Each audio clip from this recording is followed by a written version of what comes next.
ইন্নাল্লাহা আশতারা মিনাল মুমিনিনা আনফুসাহুম ওয়া আমওয়ালাহুম বিআন্না লাহুমুল জান্নাহ। আমি আল্লাহ রাব্বুল আলামিন আমার জান্নাতকে বিক্রয় করে দিয়েছি মুমিনদের কাছে, বিনিময় নিয়েছি জান এবং মাল। তাহলে যেসব মানুষের ধন্য, যেসব মানুষের কাছে টাকা রয়েছে, মাল রয়েছে, সেই সব মানুষ বড় ধন্য। আবু বকর রাদিয়াল্লাহু তাআলা আনহু সেই মালের বিনিময়ে আল্লাহর জান্নাতকে ক্রয় করে নিয়েছে। বলেন সুবহানাল্লাহ। তাহলে টাকা পয়সা টাকা ভালো, কিন্তু ওই টাকা পয়সা দিয়ে যদি কেউ জান্নাত ক্রয় করতে পারে, তার মতো ভাগ্যবান এবং ভালো কপাল আর কেউ নাই। তাহলে তারা দুনিয়া দুনিয়া করে যেতে পারত, কিন্তু না রে বাবা না। তারা আল্লাহ তাআলার দ্বীন কায়েমের জন্য জান্নাতকে ক্রয় করে নিয়েছে, বিনিময়ে মালকে বিক্রয় করে দিয়েছে। মালের বিনিময়ে আল্লাহ তাআলার জান্নাতকে তারা ক্রয় করে নিয়েছে। বলেন সুবহানাল্লাহ। আজ আমাদের দিকে তাকিয়ে দেখেন, আমরা মাল কামানোর জন্য শুধু ব্যস্ত হয়ে গিয়েছি, ঠিক কিনা?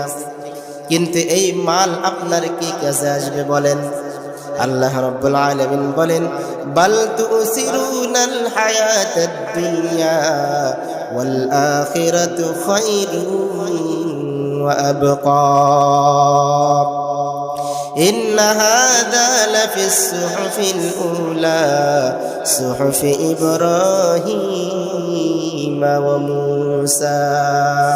এই দুনিয়াটা হলো ধোঁকা। বাল তুসিরুনাল হায়াতাদ দুনিয়া, এই দুনিয়াটাকে হায়াত দ্বারা সম্বোধন করলেন। তার মানে যার হায়াত আছে তার একদিন মৃত্যুবরণ করা লাগবে। ওয়াল আখিরাতু খায়রুন ওয়া আবকা, আখিরাত হলো চিরস্থায়ী। সেখানে হায়াত না দেওয়ার কারণে আল্লাহ তাআলা বুঝাইলেন, দুনিয়ার সাথে হায়াত দিয়ে দিলাম, তার মানে দুনিয়া একদিন শেষ হয়ে যাবে, কিন্তু আখিরাত কোনোদিন শেষ হবে না। সেই আখিরাতের জন্য আমরা কি করতেছি একবার ভাবেন। আল্লাহ তাআলা বলেন, হে বনি আদম, তুমি কি ভেবেছো তোমাকে আমি অনাত্মক সৃষ্টি করেছি? না রে যুবক, না। একদিন আমি এবং একদিন পরে আমি আল্লাহ তাআলার দরবারে তোমাকে অবশ্যই অবশ্যই হাজিরা দেওয়া লাগবে। আফা হাসিবতুম আন্নামা খালাকনাকুম আবাসা ওয়া আন্নাকুম ইলাইনা লা তুরজাউন।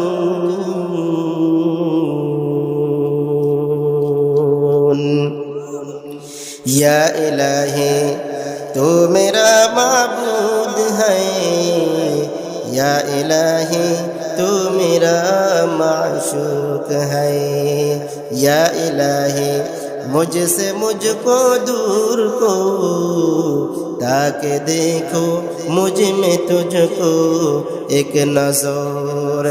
या इलाही तू मेरा माबूद है, या इलाही तू मेरा माशूक है।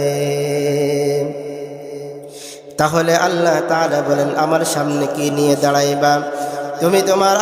আমি আল্লাহ তাআলা তোমাকে তো অনাত্মক সৃষ্টি করেনি। একদিন আগে পরে আমি আল্লাহ তাআলার দরবারে তোমাকে অবশ্যই হাজিরা দেওয়া লাগবে, কিন্তু হাজিরাটা যে তুমি দিবা কি নিয়ে, আমি আল্লাহ তাআলার সামনে দাঁড়াইবা, এটাই হলো কথা।